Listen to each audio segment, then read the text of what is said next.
Allahabad high court को लेकर एक और अहम खबर आपको बता दें कि सपा लीडर इरफान सोलंकी की अपील पर आज समाअत होगी। सजा के खिलाफ दाखिल अपील पर आज ये समाअत होनी है। तो बड़ी खबर इस वक्त आपको बता रहे हैं, कानपुर की एमपी एमएलए कोर्ट ने सुनाई है सजा। इरफान सोलंकी को 7 साल की सजा सुनाई गई है।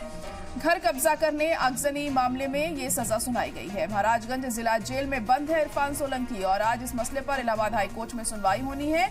और क्या इरफान सोलंकी को किसी तरह की कोई राहत हाई कोर्ट की तरफ से मिलती है, ये देखना अहम होगा। यहाँ पर सपा लीडर इरफान सोलंकी की अपील पर आज समाअत है और इस समाअत को बहुत अहम माना जा रहा है क्योंकि इरफान सोलंकी को क्या कोई राहत आज हाई कोर्ट की तरफ से दी जाती है, क्योंकि सजा का ऐलान पहले ही हो चुका है इरफान सोलंकी को लेकर और राहत के लिए उन्होंने अपील की है इलाहाबाद हाई कोर्ट में।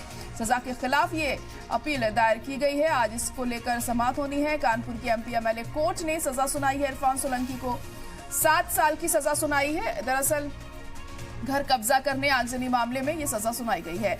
महाराजगंज जिला जेल में बंद है इरफान सोलंकी और आज इलाहाबाद हाई कोर्ट में क्या कुछ होता है इस सुनवाई के दौरान, ये देखना अहम होगा क्योंकि 7 साल की सजा यहां इरफान सोलंकी को मिली है और इस सजा के खिलाफ ये जो अपील है ये दायर की गई है इरफान सोलंकी की तरफ से और आज इलाहाबाद हाई कोर्ट में उसी के मद्देनजर सुनवाई होनी है। क्या कुछ उनके वकीलों की तरफ से आज कहा जाता है, क्या कुछ दलीलें रखी जाती हैं, ये देखना यहाँ पर अहम होगा। और क्या इलाहाबाद हाई कोर्ट किसी तरह की कोई राहत इरफान सोलंकी को लेकर आज कुछ कहता है, ये भी देखने वाली बात होगी क्योंकि राहत की उम्मीद के साथ ही ये अपील यहाँ पर की गई है इरफान सोलंकी की तरफ से और उनके वकील किस तरीके से अपनी बात यहाँ पर रखते हैं, ये देखना होगा। इस पर सबकी नजरें टिकी होंगी। तो अहम सुनवाई है आज इलाहाबाद हाई कोर्ट में।